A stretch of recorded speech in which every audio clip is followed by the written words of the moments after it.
Hi, I'm JK. This is my interpretation of Valmeeki's Ramayan in English, aimed at children aged 11 years plus. I hope you've enjoyed the first 3 parts of my book entitled A Son, a Prince, a Husband, a King, Ramayan and Interpretation. This is the final part, part 4. Thanks. Chapter 1, Balkand, Part 4, The Swayamvara. In a lavish arena assemble the nobles, princes and kings, surrounded by the people, waiting for the swayamvara to begin. Among them sat Vishwamitra with Ram and Lakshman by his side. The proceedings commenced with a fanfare. The royal family had arrived. All eyes fell on Princess Seeta, who followed the king and queen. Dressed in fine fabric and jewellery, a lovelier vision there had never been. Ram recognized her at once as the angelic girl he had disturbed. His attentive gaze upon Seeta by Lakshman was quietly observed. Again came the musician's fanfare. The divine bow was brought forth. Announced Janak, "String Shiva's bow and claim Seeta as your consort."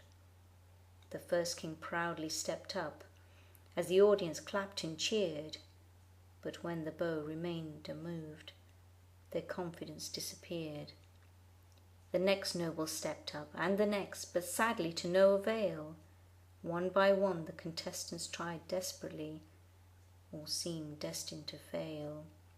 As the last conceded defeat, the Asura king Raavan appeared, confidently striding to the bow as the others edged back in fear. King Janak, there was no need to arrange for this swayamvara, for I am Shiva's greatest devotee, the finest match for Seeta. The feeble fools gathered here are incomparable to me. Behold my strength and power, this bow I will string easily. But Raavan fell upon his words, for he too could not lift the bow. Such humiliation and defeat the Asura king had never known. Raavan roared in frustration, declared Janak, "You are not the one." Defiantly he withdrew. All were relieved when he had gone. Janak looked to the next contestant, but no more challengers remained. In disappointment he called out, "Is there none here to save the day?" Cried a voice, "Majesty, allow my brother Ram to have a go, for there is no doubt in my mind he is meant to string the bow." Surprised, Ram looked at Lakshman, who had acted unexpectedly. He turned to Vishwamitra, who smiled and agreed encouragingly.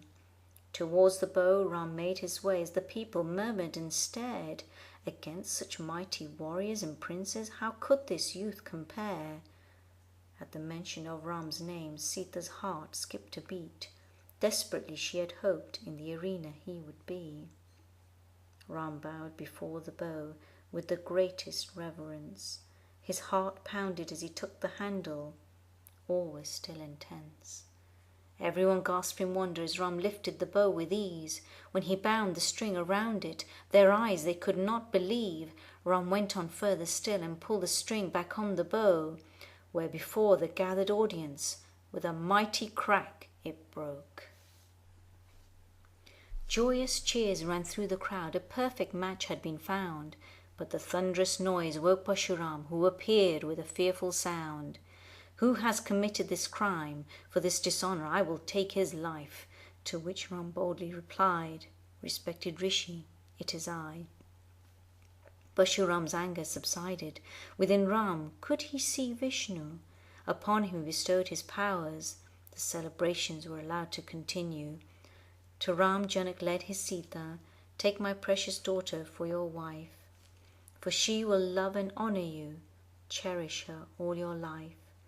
Messengers were sent to Ayodhya, giving Dashrath the joyous news. Kosala prepared to welcome the brides. The king set off with his retinue. Music, colour and flowers greeted Ayodhya's nobles to Mithila.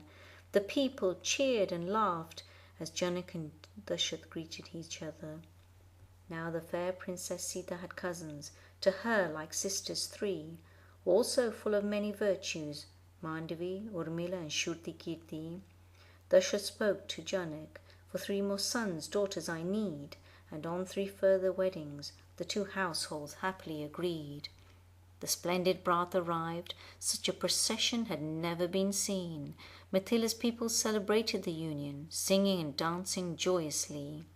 Ram was married to Seeta, Bharat to Mandavi, Lakshman to Urmila, and Shatrughan to Shrutikirti. The weddings were a fantastic affair. The whole kingdom joined in. Then came the time for the daughters to part, their new lives to begin. They bade farewell to their family and home, all wept to see them go. Into the distance they watched, their daughters leave for their new home.